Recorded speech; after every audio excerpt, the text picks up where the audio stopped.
What's up, land? I'm your boy Javi, here with my boy D-Lo. Yo, what up? And welcome back to the Mike Podcast that's mixed in chat. Let's do it. So, to get us started, D-Lo, what's your number for today? You know what? I'm gonna say it's about 8, about a 7 and 8.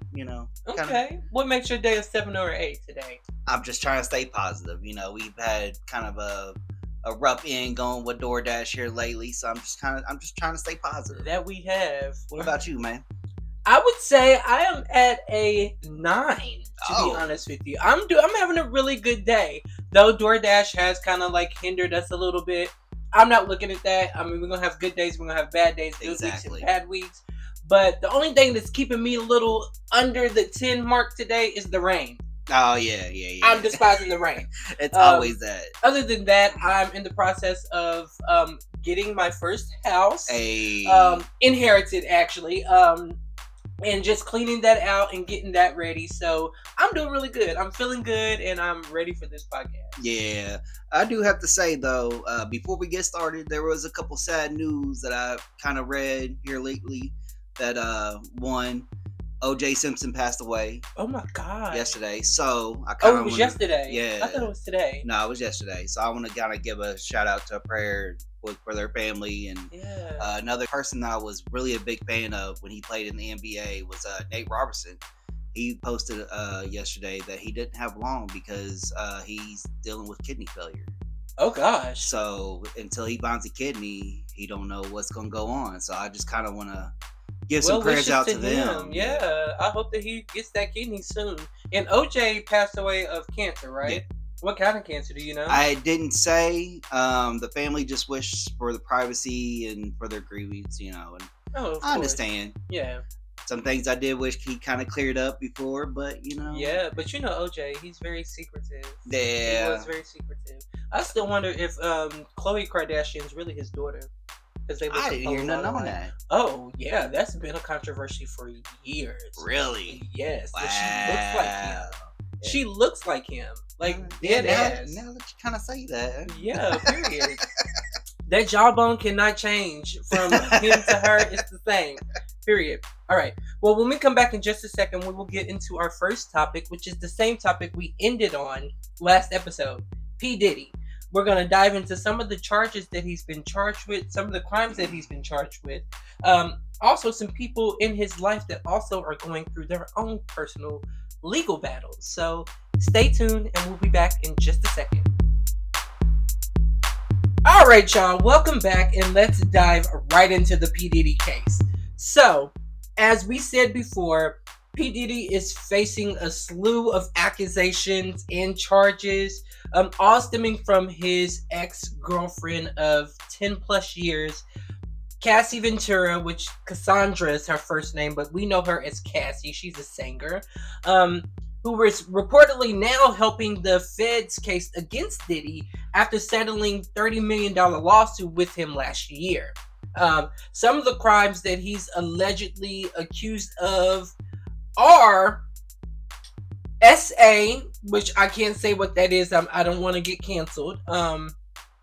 Orchestrating and blackmailing operation that traps influential figures in compromising situations. So whether that's videos, pictures, messages, emails, he has some type of incriminating evidence on influential people that he's holding hostage so he can control the narrative. Man, this just don't get no better for him, does it? Trafficking, which we know what that is, and illegal dealing of arms. So he's illegally selling or possessing firearms or weapons, and more. There's even more charges, but those are the ones that I seen that stuck out to me. And let me just remind you, these are all alleged crimes that he is being accused of and facing. Also included with P. Diddy, there's other people in his life, really close to his life, that are dealing with their own set of accusations and everything that's going on right now. Really? Yes. One of the people is his young son, Christian, who is now being accused of SA in a new lawsuit that was brought on against him. And I think Tamara actually, which if y'all don't know, Tamara's my wife. Hey, Tamara girl. But I think she did say something to me about that the other day, and because we was talking about it, and that's just crazy. I mean, I guess it's you get taught, you just do what you get taught. Yeah, you are what you see. Mm-hmm. You start to become the person that you look up to the most. Yeah, especially when they're constant in your life. But yeah, so not only that, but his ex-girlfriend, Young Miami, who was his girlfriend after Cassie, is also facing some lawsuits. She was served at her pool party with a lawsuit in regards to the P. Diddy situation. So really? That's another person in his life that is facing some type of accusation or lawsuit or charges. Kind of like she was helping him type deal? I don't know the extent of it. But what I read was she was served at her pool party, in regards to the P. Diddy case. So I'm gonna bring y'all more on that. Like I said, I'm gonna keep y'all posted on all the new updates that's going on with that. But so far, that's what we got. This is crazy. I can't. There is no words. There is more and more coming out every day with this.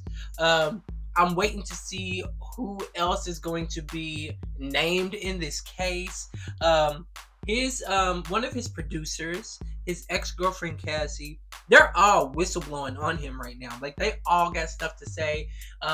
Even one of his bodyguards have been making allegations as far as him having videos of his parties.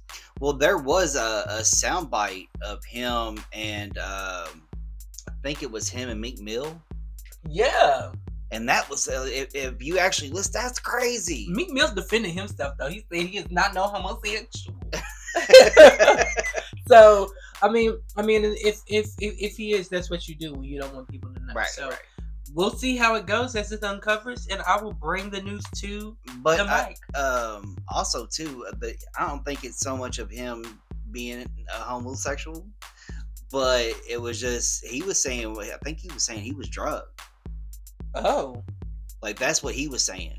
Well, that's one of Cassie's allegations as well, is that she was drugged when these SA situations, the abuse, the trafficking, and he's not the only one that had his way with her. And did you see? He had friends having his way. There was a video I actually watched. It was like a short, but it was him, and I can't remember what station or radio station or podcast he was on, but he was singing "Happy Birthday" to Fabulous. There has been so many. Oh my god, I've seen that too. But like, has been so. We've named a couple of them on the last episode, but there have been so many names brought up or little leaks that have been leaked. Yeah, but in the video, he was sitting there saying, what's the name I want, calling him Daddy. Yeah, I was like, wow. But he did that a lot to a lot of people, which was weird. All in itself. Yeah. But he did do that to a lot of But it's like, did you see the face on Fabulous when he was sitting there calling him Daddy? Yeah. It's like, don't do that. We ain't on that level. But yes, that's what I've got so far. And I'm going to keep y'all posted because it's getting juicy and juicier by the day. And y'all just stay tuned on the mic to hear what y'all need to hear. And if y'all ain't seen them, there's some videos out there that talk about, when you hear this verse from P. Diddy, it makes you look at it different. Yeah. And it's true, because there's some parts in his songs I'm like, wow, we should have seen this coming a long time ago. Mm-hmm. So, all right. So when we come back, we are going to dive into some NCAA.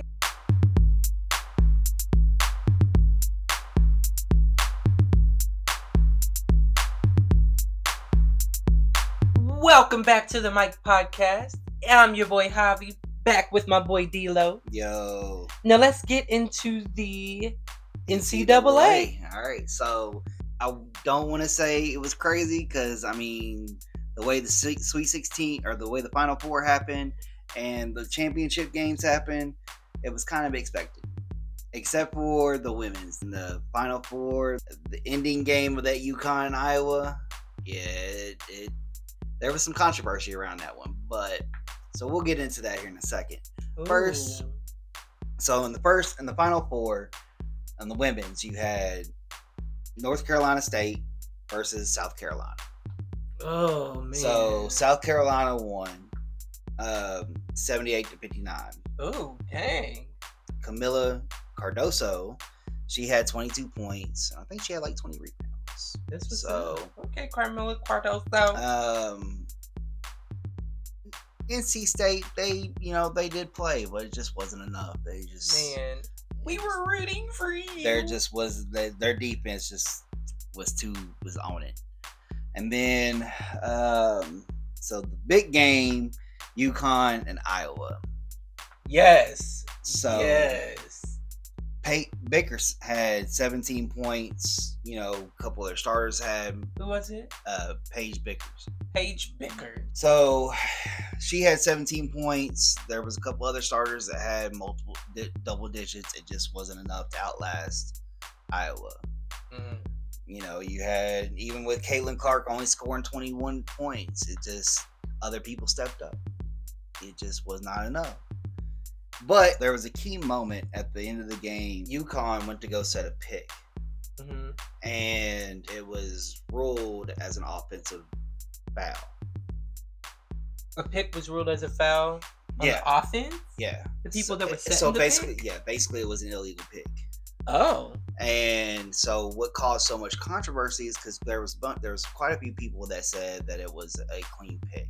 If it would have gone UConn's way, UConn could have won that game. Oh. So that's why it's so controversial. Now, I watched it over and over and over because that's what I do. Mm-hmm. I overanalyze. I overanalyze things. I slow things down. And we are talking about defense. So that was my key thing when I played basketball. So basically, when you set a pick, you want to be straight up and down with your arms kind of, blocking your goodies. Yeah. Gotcha. But what she did was she kind of leaned forward and she had her elbow sticking out. Oh. And so you don't want to give unnecessary tension. Like when people see that you throw your hip into it or you have your elbow sticking out, that's going to be an offensive foul every time. I just think it was just because they just want to see Iowa lose. But it was a key moment. And that brings us to our championship game, Iowa and South Carolina. For the women. Oh my God, UConn wasn't in it in North Carolina. Yep. Upstate. Oh my gosh, the people I predicted. So South Carolina beat Iowa. Ooh, dang. So, which ended Caitlin Clark's career on the collegiate level. But Mama's got a strong, women's NBA. She's going. She's gonna be one of the top. Although there was a few of the WNBA legends and a couple of the WNBA players kind of giving her flack. Oh really? Yeah, said she's not gonna make it. Blah blah blah. I think she will. Which I don't. Which honestly, me personally, I don't think that's a good look for the league for them to get somebody bash her with an upcoming star that can actually bring revenue in, because out of the men's and women championship, more people tuned into the women's than they did the men's. You had 18,000 or 18 million tuning into the women's and only like 14 million tuning into the men's. Because I feel like everybody knew how the men's was going to turn out. So, but you had Caitlin Clark, of course, scoring 30 points. Just wasn't enough to outlast South Carolina's defense or offense. They came to play. Like Camilo Cardoso had 15 points, 17 rebounds. You had Tess Johnson having 19. And then you had Tiana Papau. Come on, Pow. That's another these names, y'all. These names. She had 14 points. And Come on, Pow with your 14. Her and Tess and Raven Johnson locked Caitlin Clark down. Period. Even with her having 30 points. What got me though was when you said that every time that she shot, it made a shot. Pow. Do that during the game. That is hilarious to me. That is hilarious. I know your wife was like, shut up. Actually, no, she was cracking up on it though. Good. That's hilarious though.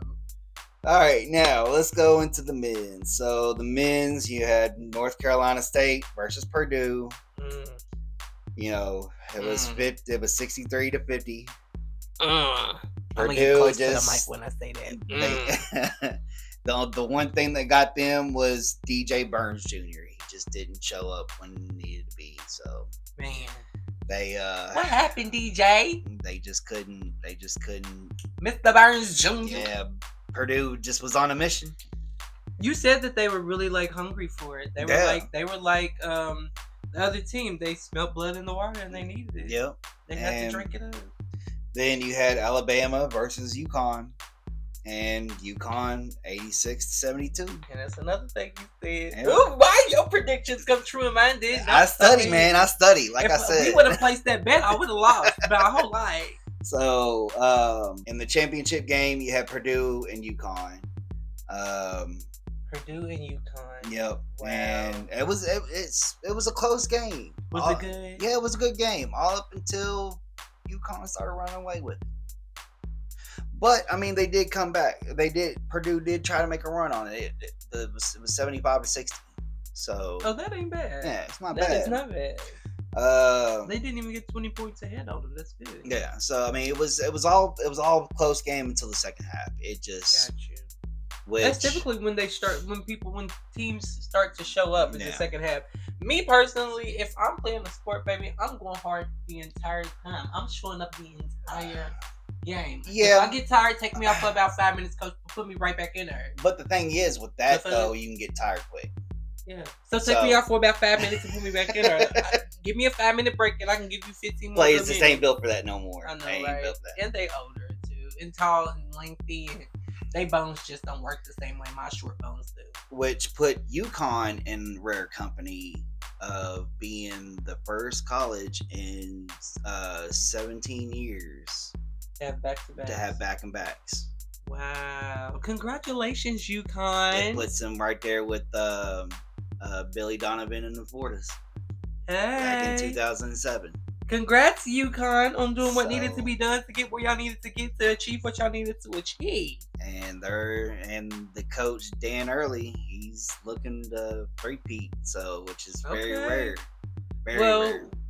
I know this is a story for later, but UK needs to figure out what coach they're gonna bring in so we can go ahead and do what needs to be done. We getting into that. Trust me on that. I got things to say for that. I know. So what else is happening in the NCAA?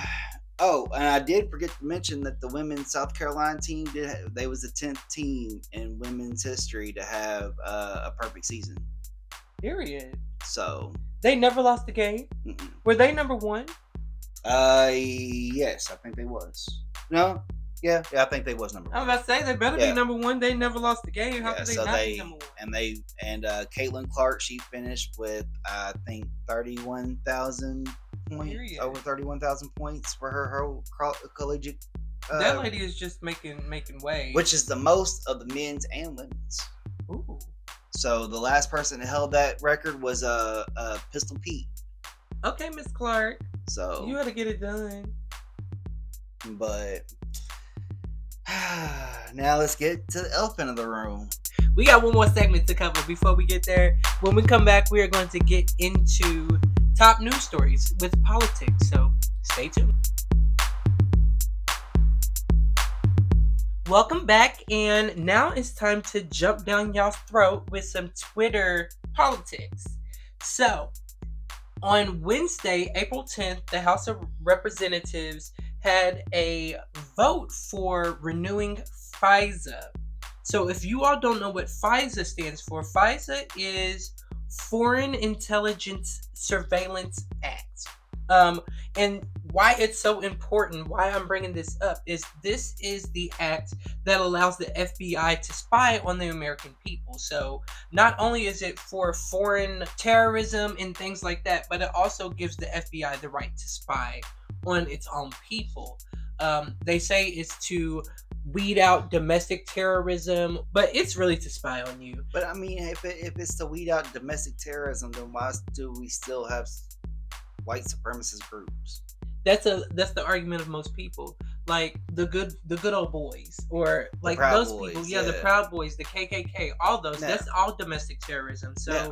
So that's what a lot of people are saying. So this act was put in place in 1978, I believe, and it's had a couple of amendments over the years to kind of widen the range of what the FBI can surveillance warrantlessly. So these surveillances are done warrantlessly. So when I say that, that means they don't need a warrant to look into what they want to look into. Well, it's like the NSA. The NSA, they've been getting they got in trouble Oh for yeah. spying on people. Oh American yeah. people. The vote came down to 19 Republicans voting against the rule, which all in all killed the bill on the floor. So that's a great thing. We don't have to worry about that bill coming up, even though it's going to come back up at some point. Right now, it's dead on the floor, and it won't be brought up until someone has revised it and made the wording better, or completely taken out the fact that they are able to spy on the American people, because this is like the ultimate invasion of privacy. So was you saying that's a Democratic bill? It was a Republican bill. Oh, but the bill it was some of the Republicans. Okay. Yeah, but some of the Republicans ruled against it too. So. Okay.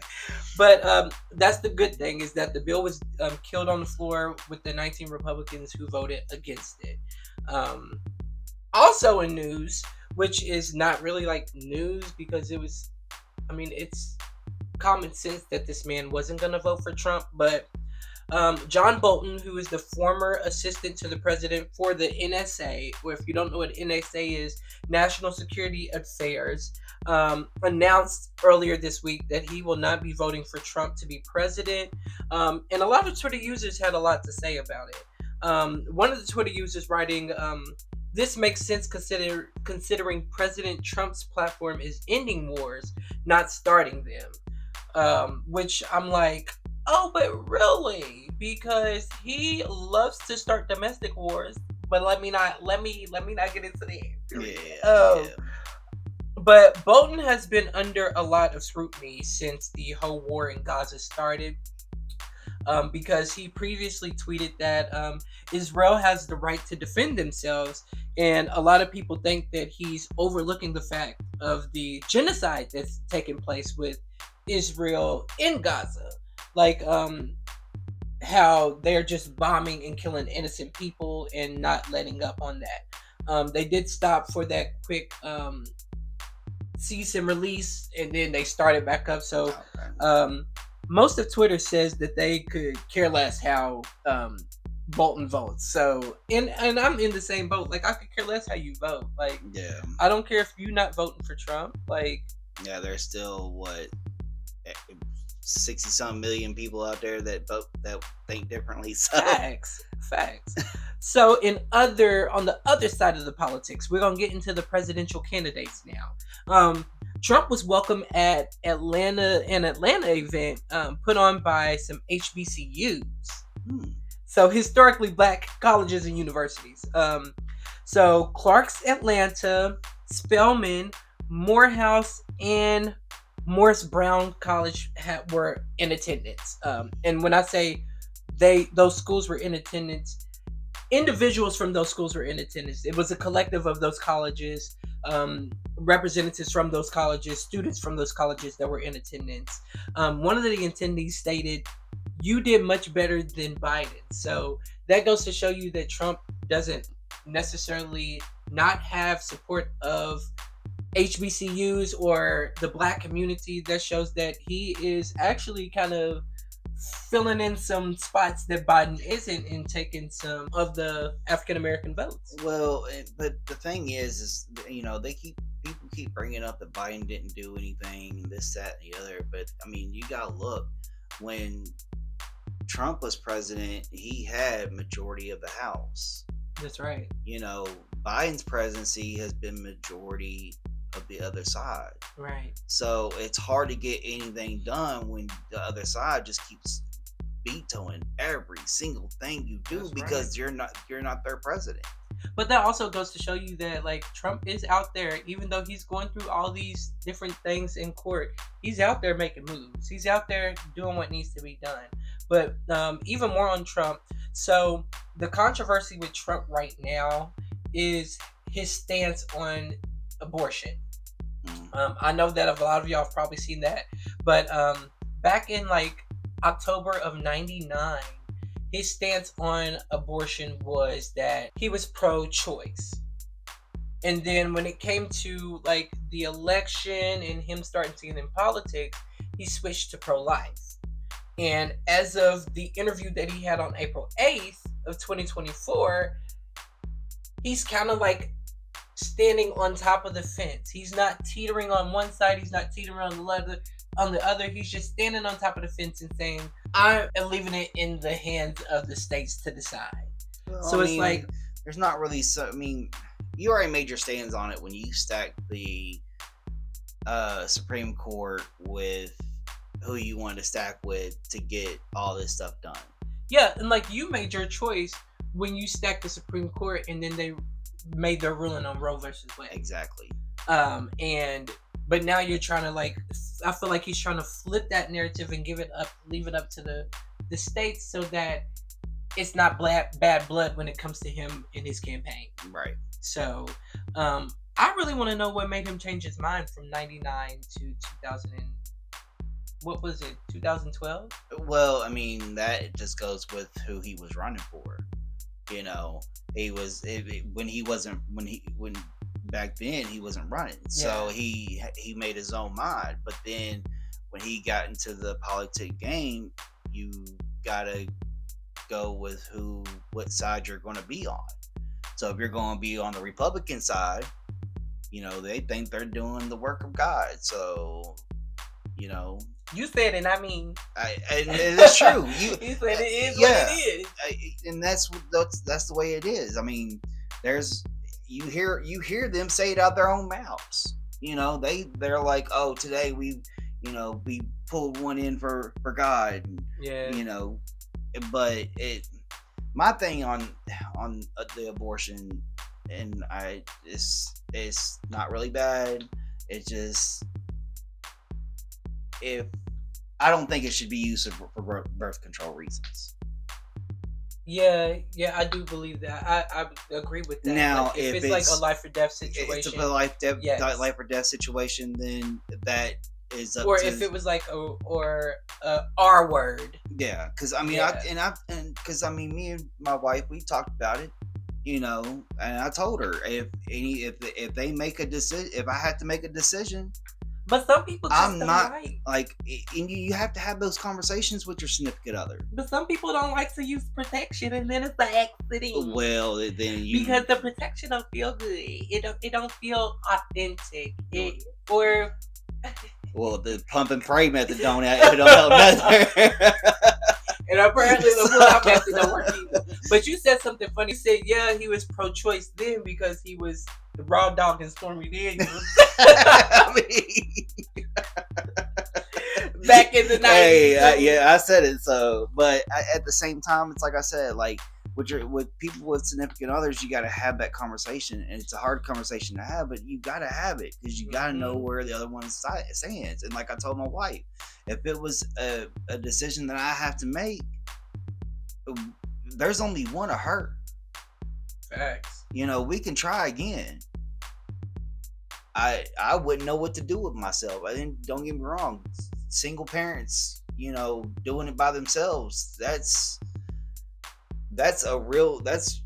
real situations. Facts. But like I said, there's only one of her. You're right. So over to the other side with Mr. Joe Biden. So in a recent a recent speech that Biden was at and had, he was found stumbling over the century. So when I say he was stumbling over the century, why you make that face?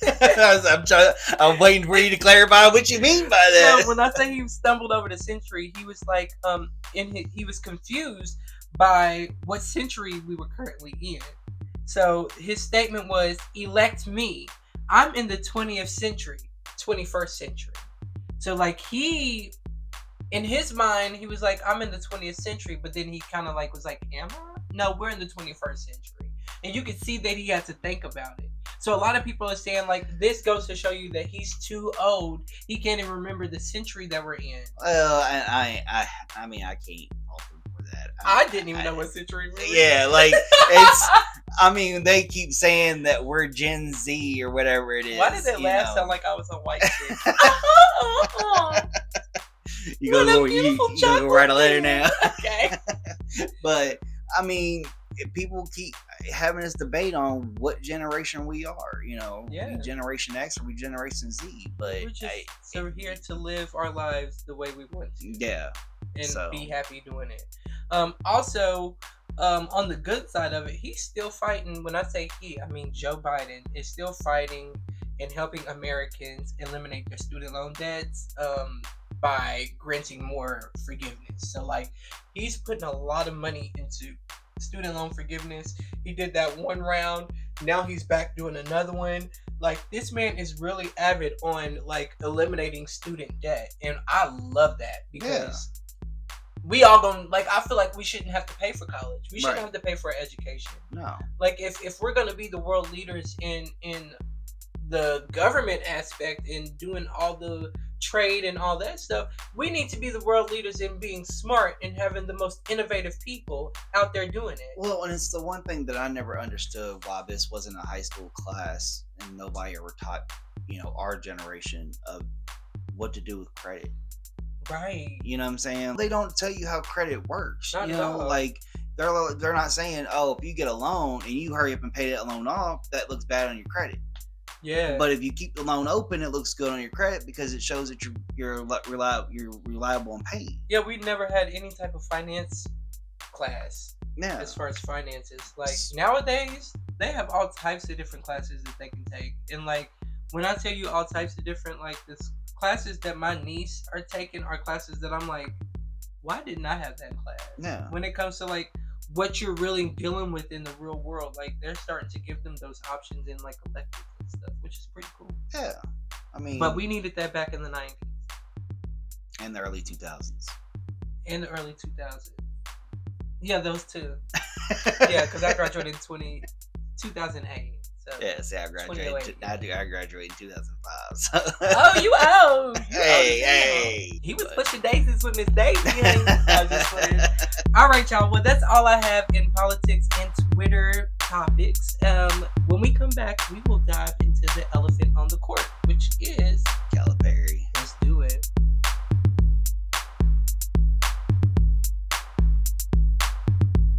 Welcome back, y'all, and let's dive right into Coach Cal. What you got, D-Lo? For the last time. So, for those that don't know, Coach Cal is now the head coach of Arkansas. But why you say it so somberly, like you're upset about it? Is it a bittersweet moment for you? It kind of is. Do you miss him? No. First, we'll go through it. In the 15 years of tenure of UK, Coach Cal had 410 wins with 122 losses. Okay. Which is really good. He brought one national title in 2012, 12 SEC championships, and four Final Fours. He also had 3 number 1 draft picks go, 23 lottery picks, and 35 first round picks of recruits going to the NBA. So my thing is things really started going downhill after the 2014 to 2015 season when he was on his way to have that perfect season. You know, the first time in 50 years somebody would have had a perfect season in the men's. And guess what school did that? North Carolina State. So, come on, NC State. But which is really big for what they was able to accomplish this year. So, you know, this season was a first round exit to Oakland, which we already know. Which, let me put this in perspective. It's not Oakland, California. It's Oakland, Michigan. But in Oakland, California. Yeah. So then, you know, you fast forward well, maybe a week later, he has his meeting with Mitch Bernhardt, and they come out. Both of them, Mitch and Calipari, both said they're going to give it another year. Yep. Why don't we work on this together? We are in this together. I remember that. This is what I want. Remember that little speech? Yeah. So what happened 2 weeks later? The fans. No. Okay, so let me bring this little nugget of truth. The fans happy. So let me bring this little nugget of truth. Okay. So in 2007, I'm gonna ask my 8-ball. Was it the fans? Not likely. So it shall be. So in 2007, before he came to Kentucky, I think he was still at Memphis at this point. He was contacted by Arkansas before he came to Kentucky. Oh, so he already was in the works of going to them after he left Kentucky. But he told them that, the group that he had, he didn't want to leave them. He didn't want to feel like he was abandoned. And then, so they found somebody for the job. And so, fast forward, he gets the job at Kentucky. He was kind of like the runner-up. We was kind of like the rebound. No, it sounds like we were the first choice and they were the rebound. They were the runner-ups. No, they were the first choice. Because, like he said, he would have if he wanted to leave right then and there. But he wanted to wait till the end of the season. But they found somebody to replace the situation that they was in. Got you. And so he, at that time, Kentucky was dealing with Billy G, that whole mess of a year. He said he would gladly come back to Kentucky. I'm sure he would. That was now I will say that's the only coach we ran out of. We ran out of here. That was a mess of a season. But yeah, all that talk of we ran coaches out, we didn't run no coaches out. They got opportunities elsewhere. I feel like during that interview that he had, he was definitely looking at his options, and he wanted to say something along the lines of, we're in this together, to kind of like give people hope. It was false hope, but to give them hope and solidarity that he wasn't going anywhere until he could make sure that he was for sure that he was going to take the job. So, and I also do believe, hold on, wait. Because it's not the fans. I believe the fans are a large part of the reason that helped him make his decision. I don't think it was the actual sport. I think that the fans' voices and his mindset on how he felt about how he felt like his work was done here. I feel like the fans didn't necessarily run him out, but kind of helped him make his decision the way they reacted. And I can see that, but I mean, with all the other things that's coming into light, and I knew this was going to happen.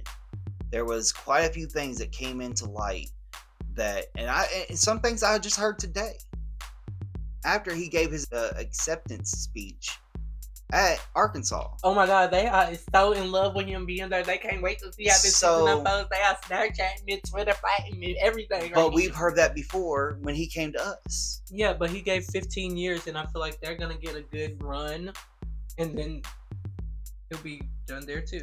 But so he'll retire after he's done with Arkansas. But so the thing is, all right, one thing you gotta look at was, like I said, there was things that came into light. There was a former Arkansas player, Joey Klein. He gave in his little speech, he gave his little story about Joey Klein when he was coaching with the New Jersey Nets in the NBA. Mm-hmm. And Joey Klein said he was already in talks through the spring, and the way he walked off that court after that final game of Oakland, there was something up. He was already done. Calipari. Yeah, Calipari. Now you make me want to go back and analyze everything. Go back and analyze the entire end of the game. Yeah, he was done. The way he just walked off the court, like he didn't wait for his team or nothing. He was the first one to get off that court. How many times did you watch the end of the game? Quite a few. Body language is a big factor into this. And don't get me wrong, I'm not a Coach Calipari hater.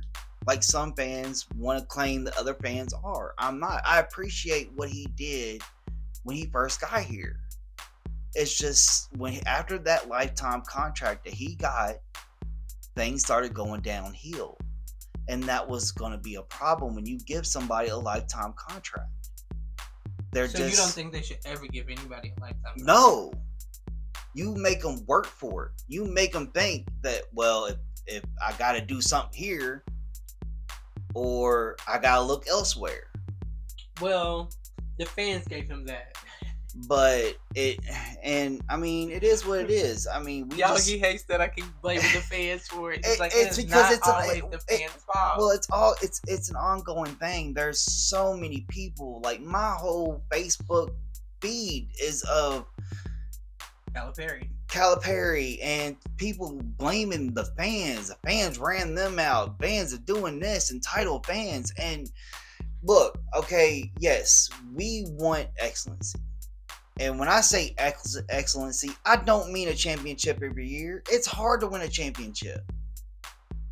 But we don't need to, when we're a number 3 seed, we don't need to get beat by number 14 seed Oakland. It's just, especially with the recruits that you're getting in, you're getting 5-star recruits. You had 2 of the best players in college basketball on your roster, and you get beat. So when he was in Memphis, he was known as a defensive coach. When he first came here, his defense was good. But you don't think that he's like... So what happened? You know what I'm saying? Like, the more he got into more focused on recruiting the more best players. Yeah.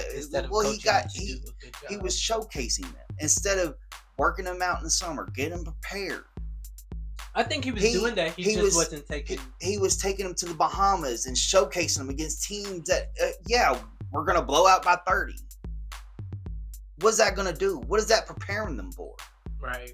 You know, your job as a college... basketball overseas. Yeah, like your job as a college coach, and it's for a high school level too. Your job as a coach is prepare them for the next level. Right. How many players, like I said, he had 35 first round picks. How many of them first round picks are in the NBA right now, flourishing? How many are in the G League? How many are overseas? As many recruits he put in the NBA, there's only a handful of players that I can name off the top of my head right now that are flourishing in the NBA. But the thing is, a lot of Kentuckians see it as in like, we don't want our players to go to the NBA right off the bat. We want them to stay here, and fall in love with them and stay in love with them, and they fall in love with the culture of UK. And that's the thing. And then they can go once they're done with school. And that's the thing, though. So you had a couple players, Malik Monk. He tweeted, "I'm gonna be at Bud Walton, which is the arena at Arkansas. I'm gonna be there." Like he's just, Is he trying to intimidate Calipari? No, he's like, I'm standing by my coach. John Wall came out and said, which was the first 5-star recruit Calipari had to Kentucky. John Wall said, "I'm a UK fan. I'm for the University of UK. He will be my coach, but I love Kentucky." That's the culture. That's the culture I was talking about. That's when I told you a couple of episodes ago, the culture was still there when John Wall and them was there. Even though Calipari was there, the culture was fading out with that crew. But the culture was still there. Yeah. And I didn't disagree with that. Yep.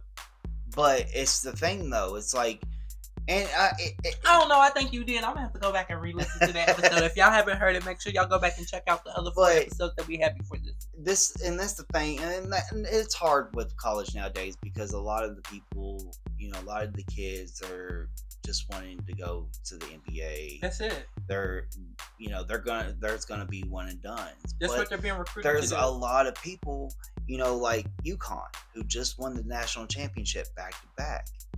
They had seniors, they had people that came in from the transfer portal, and they had freshmen. All the Calipari's teams, like, that's the one thing we kept waiting to see who was gonna leave, who was gonna stay. Some of the players didn't even go to the NBA. They transferred out of Kentucky and went somewhere else and flourished. Maybe this is a blessing in disguise. It is. It's a win-win. So you get both parties looking for a fresh start. He's already got his. Of course, there's gonna be players that's gonna follow him. Oh yeah. So speaking of fresh start, what coaches do you feel like should replace, or will be great to replace Calipari? Okay, so I have my personal pick, but there has been some names been thrown around. So Billy Gillespie, one of them? No, not even close. So the first name that was brought up was Dan Earl. Okay. The coach of UConn. He's not leaving. I don't think so. He already said he's not leaving because he's looking to have a dynasty. Facts. You're talking about somebody just won back-to-back championships. He's not going to leave that situation at all. And this is all going to be circumstantial. Calipari already took. Yeah. So, and then you have John Oates. He was the coach for Alabama. Alabama made a good run. It did. So he's not looking to leave his situation. I mean, we need Oakland's coach. I was just like. So, and then you have Scott Drew. He's the coach of Baylor. Been there for 20 years. And he kind of has the same resume as Calipari. Won championship. He's been there a little longer. Unfortunately, today he already declined and said that he's not going to go. He's not going to come. And I get it. He don't want to move. He don't want to move his family. He's been there for 20 years. He has a son in high school. He has a son in middle school. Right. And then you have Billy Donovan. Billy Donovan was the last coach to win back-to-back championships for Florida. Right now, he is with the Bulls. He did come out and say that he hasn't been contacted by anybody from Kentucky, but he is committed to stay with the Bulls for now. At least that's what I said. He said for now. Well, I mean, y'all should see his face. But look at it though. I mean, right now the Bulls they're getting ready to go into a play-in tournament. If he was to say that he was going to leave, that he would took the job at Kentucky, what kind of morale that's going to put on your team going into trying to make a playoff run. He'll pull the Calipari. But so I love this team. We're gonna give it one more go. But the Bulls really hasn't been performing like they say. If you get on the Bulls feeds, they're saying the same thing UK fans said. He's got to go. So the fans are trying to run him out like they ran out Calipari, or helped Calipari make his mind Stop up. it.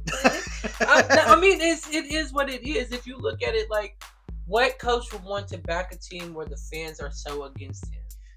Well, and that's more of what you've seen this go around with the last couple of times that they didn't make it. See, there was flack, but it wasn't as severe as soon as that game was over, it was just hate. And he lives on Main Street. He lives right there.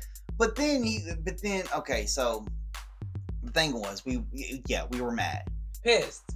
Devastated. Yes. Floored. Yes. Flabbergasted. But when he gave that speech on, we're gonna, this is what I want. Let's do something special. I'm gonna do things differently. Nobody believed him. Everybody still wanted him out. I did. You were probably the only gullible one that believed him. I wanted to see what he was gonna do.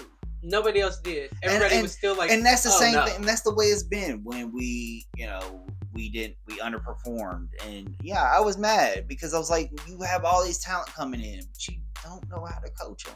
Like, why are you getting out coached? Like, and that's basically what it was. He was being out coached. Well, at this point, all we can do is remember what we had, but look forward to what we're gonna have. So this is my message to the Big Blue Nation. Big Blue Nation, listen to you. So I'm a UK fan, ride or die, through and through. I've been born and raised. I watched them from the time I was 5 years old. You know, I like to say I bleed blue coming out the moon. You know what I'm saying? We all be blue. So I watched them from the time I was 5 years old. My dream when I first picked up a basketball, it wasn't to go to the NBA.